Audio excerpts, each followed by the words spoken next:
When he opens his eyes, treasure hunter Nate is hanging outside down from a line of cargo boxes that are also hanging from an open plane.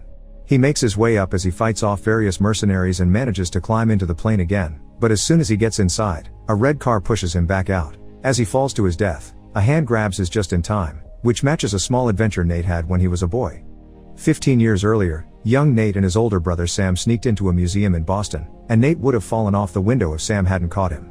The orphan brothers are looking for a map made after the Magellan expedition to use to find an ancient treasure. Unfortunately, as soon as Sam tries to pick the lock, he triggers the alarm and they're caught by the police. The boys are taken back to the orphanage and Nate gets to stay, but because this is Sam's third strike, he must be taken to prison. They give the brothers a moment alone to say goodbye, so Sam takes advantage of this to escape. Before leaving though, he gives Nate his beloved ring to always be with him, and promises to come for him in the future. After Sam's gone, Nate finds an empty piece of paper in his brother's lighter, which he uses to reveal a hidden message with words of love from Sam. Back in the present day, Nate now works as a bartender in New York. He also pickpockets rich clients by getting close with random excuses, like helping a girl light her cigarette in order to steal her bracelet. Nate still carries his brother's lighter with him, although it isn't working very well these days. One night, while he's closing the bar, a man called Sully approaches Nate and congratulates him on his pickpocketing skills before offering him to join him on an incoming important job. Nate isn't about to start doing crime with a stranger and kicks him out, only to then discover Sully took the bracelet from his pocket and left his card instead. Wanting the bracelet back, Nate goes to the address on the card, sneaking inside the apartment by stealing the keys from the doorman. Sully's already waiting for him, and to Nate's shock, he's in possession of the original Magellan's map. Nate comments on the legends that say the original trip had been planned to find gold, and Sully confirms it's true. The trip had been funded by the Moncada family, and the current heirs, Armando and his son Santiago, are still looking for that treasure. To help him convince Nate to join him, Sully mentions he was a friend of Sam's, and even shows him a picture of his adult self. Apparently, Sam disappeared after they found Magellan's journal, and Sully hasn't even heard from him since. Nate agrees that sounds like Sam because he hasn't been in contact with him either, so Sully points out that looking for the gold could help Nate find Sam as well. Nate still turns him down, claiming the brother he knew doesn't exist anymore.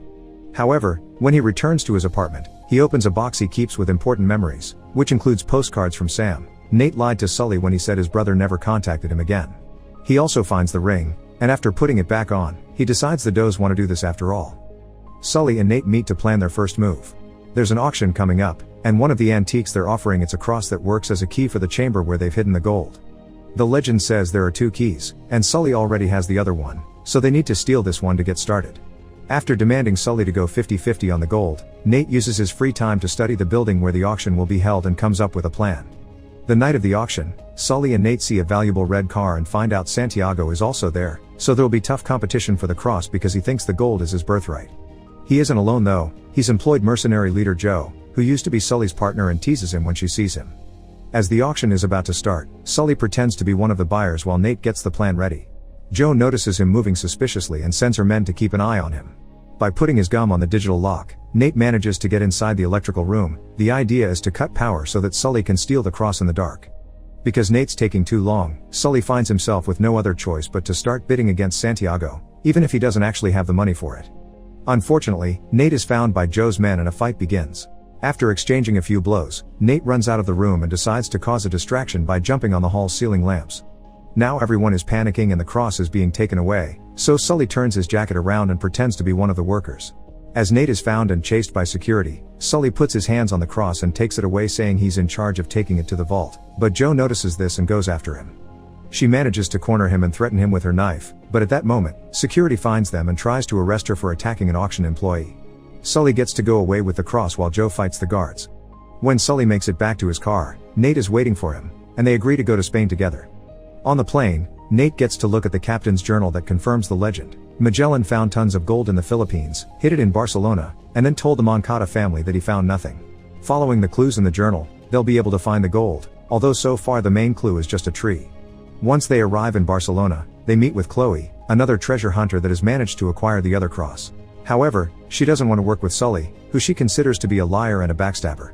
After she leaves, Nate discovers she took their cross with her and chases her through the streets of Barcelona. Chloe is faster though, and she makes it to her car, ready to escape. Nate and Sully don't give up and convince her to stay by pointing out she may have the crosses but they have the journal, so they're the only ones that know where to go next. Now they're all working together, Nate takes them to the place indicated by the clue. It's not an actual tree, it refers to a church that has pine as part of the name and a tree as its logo. Meanwhile, Santiago confronts his dad. Armando has appeared on the news saying he'll give away his fortune, and he confesses the reason for this is that their money is dipped in blood. Unable to make him change his mind, Santiago leaves and goes to see Joe to order her to keep an eye on Sully because he's been seen around town. Back to the team, they're taking a break before jumping on the next part of the plan. While Nate is in the kitchen, Chloe tells Sully she's guessed Nate is Sam's brother and demands that Sully tell him the truth of what happened, but Sully just says he'll do it when the time is right. The next day, Santiago once again tries to change his father's mind about giving away the fortune. Since Armando refuses, Santiago follows him to his car and orders Joe to kill him. When night falls, the team enters the church pretending to be tourists, and Nate is shocked to find the postcards they sell there match one of Sam's. Following the symbols and words carved on the floor and walls, the trio finds a secret button that Nate presses to open a hidden painting behind a Mary statue. When Nate turns it around and reveals a picture of hell, the altar uncovers the keyholes for the crosses. Nate and Chloe use the keys and turn it clockwise first, which releases a series of darts that almost kills them. Thankfully they dodge just in time and try clockwise next, which finally gives them access to a hidden tunnel. The journal says one must stay up in heaven and the other down in hell, so Nate and Chloe enter the tunnel with one of the crosses while Sully stays outside with the other. In order for Sully to know where he needs to go next, Nate puts a tracker on his phone. Now Sully can follow their movements, unaware that Joe is following him too. Nate and Chloe follow a mysterious tunnel that eventually takes them to a nightclub, and Joe's men are there too. By pretending to be a couple dancing, the duo crosses the room and makes it to the bar, where Nate tries to start a fire with Sam's lighter. It fails again, so Chloe starts it for him and now they have the distraction they need to work on the puzzle carved on the wall behind the bar. Joe's men find them anyway, causing Nate to get in a fight with them until Chloe finally finds another keyhole that she opens with the cross. A new secret tunnel appears in front of them and the duo gets to escape right before it closes again, leaving Joe's men behind. Following this tunnel takes the duo to a secret door under a fountain, and when they use the key on it, the room begins filling with water. Sully needs to use the cross on the hole above the ground to save them, but the keyhole is behind thick protective glass. While he begins working on breaking the glass, Joe shows up to steal the cross and a fight ensues. At first, it seems Joe has the upper hand, but with one quick movement, Sully turns the tables and throws Joe against the glass, finally breaking it. Then, Sully puts the cross on the keyhole and opens the secret door so the duo can escape, but only Nate comes out. When he notices Chloe has passed out underwater, Nate goes back for her, and once they're both out, Chloe is shocked to see she's been helped instead of backstabbed. This door takes them to a Roman antechamber, where Nate uses his lighter to light up a torch, although it takes him a few tries. This chamber is underground as well and Sully can see them through a drainage grill on the street. He also finds a symbol carved on a rock that indicates both keys must go together to open the next door, thus Sully throws the key he has through the grill so it can reach the duo. Nate puts the crosses together and manages to open another mysterious door that takes them to a Roman storehouse. There are 3 giant urns in it and for a moment the team thinks they've found the gold, but actually, the urns are full of salt. As they inspect them, the urns suddenly break, which allows them to find a map among the salt. Nate takes note of a route that goes from Spain to the East Indies, but before he can discuss the possibilities, Chloe takes out her gun and demands that he hands the map to her. Nate tries to make a deal with her, but Chloe just tells him he doesn't know the full story of what happened to Sam before knocking him out and running away with the map. Moments later, Sully wakes Nate up, and Nate demands to know the truth. Sully explains Sam didn't ghost him, he's just gone. They had reached the captain's tomb together and found the journal, but on their way out, they were attacked by Joe and her men, and Sam got shot. Nate realizes Sully got away and left Sam there to die, and the only reason why he recruited Nate is that Sam could have told him some of the missing clues he was missing to reach the gold.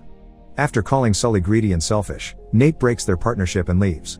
Later, Sully finds Nate to try to make him come back, and Nate accepts but only because he's been looking at the postcards and decided he wants to finish what his brother started.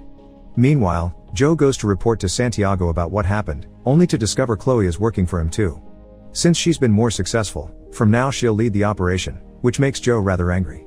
Santiago and his team get things ready at his private airport, including his beloved red car which Nate and Sully take advantage of to sneak inside by hiding in the trunk. After looking at the map and deciding their trajectory, Santiago offers a speech about how his family had been betrayed and how he will restore their honor, but Joe interrupts him by killing him. Chloe gets scared and tries to escape, so while Joe and her men go after her, Nate and Sully take the chance to sneak around and recover the map. The plan is to also steal some parachutes and jump off the plane, but when they make it to the cargo hold, Nate can't help confronting Joe to ask her if she really killed Sam. Sully jumps away with the parachute as Nate finds himself in a fight with the men while the cargo is pushed off the plane, taking us to the beginning of the story. Joe's men find Chloe and engage her in a gunfight, which would make her difficult for her to escape by parachute as well. Instead, she decides to get inside the car and drive it off the plane, so when Nate climbs back inside, it's Chloe that pushes him out again. But she's also the one to grab his hand and guide him to one of the falling cargo boxes, dropping on top of it and opening its parachute, which allows them to safely land in the middle of the sea. The duo drifts around for a while until eventually, the waves take them to the Philippines, where they check in a hotel using Sully's credit card. Chloe prints a map that follows the same dimensions as the real one, and using Sam's postcards, Nate realizes the map doesn't pinpoint the exact spot to find the treasure. Sully was right, Sam did try to leave Nate the last clue, so Nate and Chloe spend the night trying to decipher his messages. Chloe gets tired after a while and goes to bed, but Nate refuses to give up, and this turns out to go in his favor because he realizes he hasn't used the oldest trick in Sam's book. Since the lighter still won't work, Nate uses a candle to reveal a secret message on a postcard telling him to use the crosses as a compass. Nate does exactly that and finally discovers the location of the gold, writing the coordinates on a piece of paper before going to bed too. The next morning, Joe and her men arrive at the area while Chloe wakes up first and finds the paper with the coordinates. She decides to take the note with her and leave Nate behind, but when Nate wakes up alone he isn't worried because she left the wrong coordinates on purpose, already guessing Chloe would betray him. Nate takes a motorboat to the cave indicated by the coordinates, unaware that Joe sees him from afar while looking around the wrong place. Inside this cave, Nate takes a swim to go through an underwater tunnel and comes out inside another cave where both of Magellan's ships have been hidden all these years. As Nate finds the gold inside, Sully shows up in the cave as well, thanks to the tracker he still has in his phone. He tells Nate that Sam would be proud of him, but before they can discuss things any further, Joe and her men show up, so the duo hides inside a secret compartment. With the help of 2 helicopters, Joe's crew airlifts the entire ship through a hole on top of the cave, so Nate and Sully come out of their hiding spot to grab as much gold as possible together with a dagger and a sword to defend themselves. Then, they go upstairs and fight the crew until they throw every man off the ship. Now Sully can climb up the chains that are holding the ship and reach the helicopter, where he pushes off the men he finds and takes over the control to fly away from Joe, who is on the other ship. Joe orders her pilot to follow Sully, causing her ship to hit the other. Her men jump into Nate's ship and begin a fight, thus Nate beats them up and gets to steal some guns from them. He also finds some gunpowder lying around.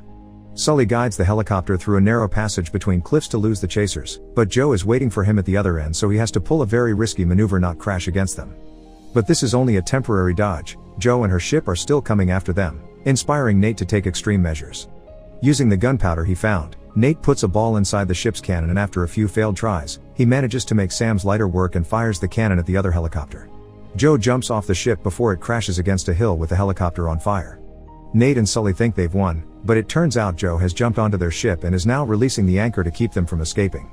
It's obvious that the ship won't hold for long, and Joe and Nate exchange a few blows before Nate begins climbing the chains to reach the helicopter. Seeing Joe is coming after Nate, Sully decides to finally change his ways and sacrifices his bag of gold by throwing it at Joe, causing her to fall into the ocean. Then, Sully helps Nate into the helicopter right before the chains finally break and the ship falls on top of Joe, killing her. The ship gets to float for a few seconds before it begins sinking, and Nate figures they can dive for treasure later, but this won't be possible. The Philippine naval units are approaching, so the treasure will end up in hands of their government. As the duo flies away, Sully laughs when he sees Chloe trying to follow them on a motorboat, but he also laments the lack of treasure. However, Nate surprises him by showing him the gold he's managed to hide in his pants. Meanwhile, in a prison in the middle of nowhere, Sam writes Nate another postcard telling him to watch his back. Months later, Nate meets with an agent working for a man named Roven, who is interested in his ring and wants to exchange it for a Nazi map. The agent tries to betray Nate by taking both the ring and the map, but Sully shows up and creates a distraction so Nate can recover both items. As the duo leaves together, they're caught by an unseen person. Make sure to subscribe and turn on notifications so you can watch more videos like this. Thanks for watching.